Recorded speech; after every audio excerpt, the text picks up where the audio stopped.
Good day, folks. This is Greg Judy at Green Pasture Farm. Today, Alex and I came over to did the cow-calf chores, and Isaac's on vacation this week, so it's Alex and I. And anyway, we're down here in this hayfield. This is the hayfield that our neighbor owns.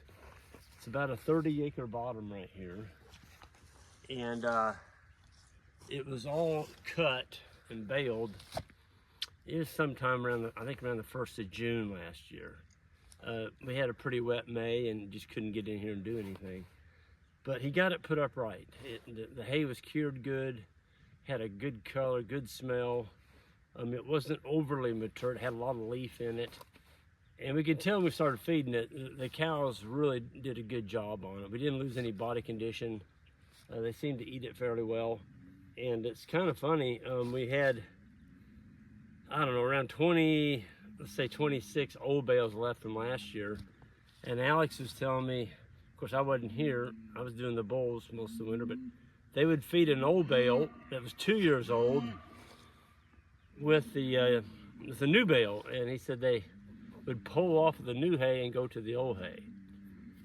Must have been some pretty darn good hay is all I can say, but thought that was interesting. We've got the logs over here stacked up. We put them behind the fence. So we've got one single strand of high tensile wire going around this whole field. And the posts are on about 40 to 50 foot centers, just one single wire. And we've got it set up to where we can kill it, because there is quite a bit of vegetative load in the summertime. And so we've got a switch on each side. We can just kill this whole bottom, and they come in here and we can energize it. But on the post that we set them on, I've always been a big proponent of, oak. I kind of like elm. Elm's pretty good. Hickory, they don't last very long. The bugs eat the hickory up. But the problem with the oak trees, they are good and they do last quite a while, but man, are they heavy. And anyway, we had a bunch of logs over here by the sawmill. They were a little bit too small really to do much with. And I was gonna cut them into like 3x3s. And most of them were 10 to 16 foot long. Isaac came up with the idea, said, Greg, why don't we just cut them into bale logs? I'm like, well, yeah, we could do that. And there was a bunch of them. So he cut them all up into 4-foot chunks. And I'm telling you, I've fallen in love with cedar logs for putting under bales. They're about 1/4 of the weight. They don't rot. Bugs don't like them, but you do need to stack them up. I think stacking them up just makes them last longer. They dry out. They don't, the mold doesn't get to them. And, it's a lot of work to cut a log. Might as well make it last. So we've got them stacked on the other side of the fence, because if you put them in the field, we bring the cattle back in here after, Ryan bales the hay off and it gets grown back. And if we do it again next year, at least the logs can't be pushed, because they'll rub on them and knock them down. Let's go out here in the field, Alex, and see what we're looking at. So on full feed, first of all, the boys, when they brought them in here, they split this thing into paddocks. There was a wire running right across the middle of it. And the animals were having to come back to water over here on Dave and Sue. We've got almost an 800-gallon tank over there being serviced by a pond, gravity flow. And so you can kind of see what Alex and Isaac did, that they rolled it like this. They'd go to the center of the field where the wire was, and they rolled it back this direction. So each day they gave the cows a little piece of stockpile.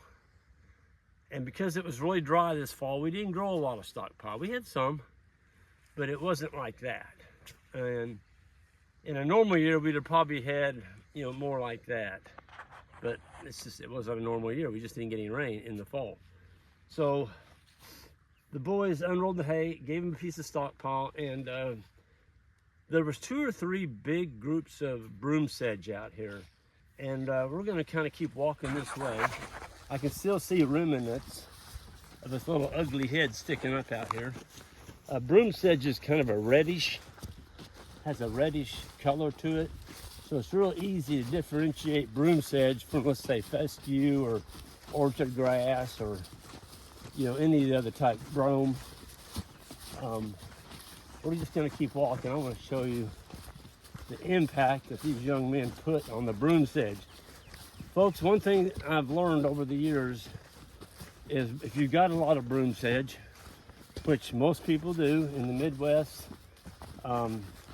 I was in Tennessee yesterday. I did the conference there at Pikesville, Sequatchie Valley, beautiful area. And they grow broom sedge there too. And Andrew and Elson running that farm at Manderley Farms, they were kind of doing this. They were unrolling hay on the broom sedge, and Elson commented it kind of hurts it. It doesn't like it. And so Ryan, the owner of this farm, here it is. This looked kind of like a wheat field when we started, folks. It was so thick that when we turned the cows in to strip graze it, there was stockpiling here. You can just kind of see the cows are grazing around it. They grazed a little bit through it, but they were not eating the broom sedge. They're eating the fescue and the clover, not the clover, the fescue and the orchard grass that was out there. And they left the broom sedge. But when the boys unrolled it, on top of the broom sedge, the hay, the cows trampled it, and they manured on it, and they pooped, they peed on it, they laid on it, they stepped on it. Broom sedge got a hard life right here, folks. I like giving broom sedge a hard life, because if all you got on your farm is broom sedge, you will go broke. Your cattle will starve, your sheep will starve, your goats will starve. Nothing's gonna eat it. There's only about a 2-week period in the summertime, and it's in Missouri. It's July to about July 14th. There's a 2-week period there when the broom sedge puts on green, and it's about this tall, and it is palatable during that time. But then it goes from here to there. They won't touch it. And I don't know what it is. It just goes rank. I've never seen a grass grow from going palatable to rank in 2 weeks, but broom sedge does. Broom sedge is actually a warm season grass. You see it always comes on in the summertime, and then at the end of the year, you just see fields of golden brown.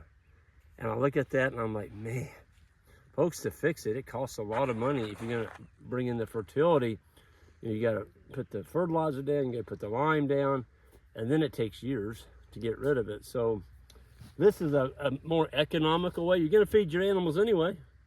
If you've got some hay, you got some broom sedge, feed it on it, and each year you won't knock it all out in 1 year. I'm gonna warn you on that. But as long as you can see inroads and you can see the broom sedge spots getting fewer and fewer and fewer, it gives you hope that you're going, not hope, it gives you satisfaction that you are going the right way. So yeah, I'm really anxious to see what this fields look like. So Ryan will be in here baling hay, this summer, and I'm real curious to see what the beneficial plants come up besides fescue and orchard grass. Those are the two that are in here. There's a little bit of bluegrass in here, but I put down 150 pounds of clover here 3 years ago. I broadcast it on my four-wheeler. I have not seen one single plant come up in here, not one. And now that these cows have done this to it, we were in here, Alex, 2 weeks? Yep. So 2 weeks with 350 head. I can almost promise you there's not one single spot in this field that hasn't had a cloven hoof step on it. Well, if that seed, remember this, clover seed is never wasted. If it doesn't come up when you broadcast it, it's still out there. It's just waiting for an opportunity to express itself. Well, it got an opportunity right here. And if we get any kind of moisture at all this spring and early summer, it's gonna be interesting to see what the clover looks like in this field. And that's gonna make better hay. That's where I'm going with this. So we fed the hay that we bought off the farm. We didn't take it off the farm. We just stacked it over here on the side of the field. Made it really handy.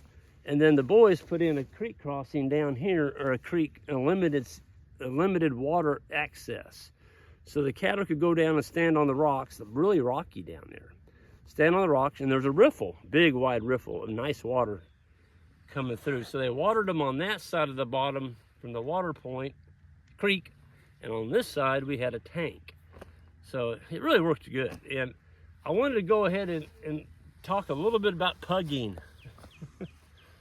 Now, granted, it was cold when we were down here, but the last couple of days, it got up yesterday in the 50s. And you can tell where they drove the four-wheeler down here from the other farm, where there was any dirt showing, there was mud. You know, the four-wheeler was making mud. But you look around in here, folks, the cows, because they're, 900 to 1,000 pounds, we didn't destroy this field. And as a hay guy, you come in here to bale hay, you don't want holes that deep all over your field. You're not gonna be able, it's gonna beat you to death. And you're gonna be mowing and baling up weeds, because you're gonna have weeds coming up in all those holes. You're not gonna have any grass. So I'm really happy with the way this turned out. If a cow poops 3 to 4 times a day, 350 head times 14 days, I don't have a calculator on me, but that's a lot of manure pads. And if you look at the value of each manure pad as $1, somebody said the other day with inflation, they're probably worth $2. They might be, I don't know. I know they grow grass. And folks, the earthworms down here this spring, it's got a smorgasbord laid out for them. You've got all this beautiful carbon laying on the ground, interspersed with all these manure pads, and also the fertilizer with the urine patches around them, and it's all trampled on the ground. Remember this, an earthworm doesn't walk around on stilts. You've got to get the stuff down on the ground for them. Well, that's what we've done. The cattle did all the work. The boys managed the grass and the cattle and the hay to where they were always moving, and they kept their density up pretty good. And look at this. I guess at the end of the day, folks, if you got a neighbor that's got a hay field and you can show him what this looks like, and come back here, we're gonna do another video of this in May, June, right before Ryan mows it, and show what happens.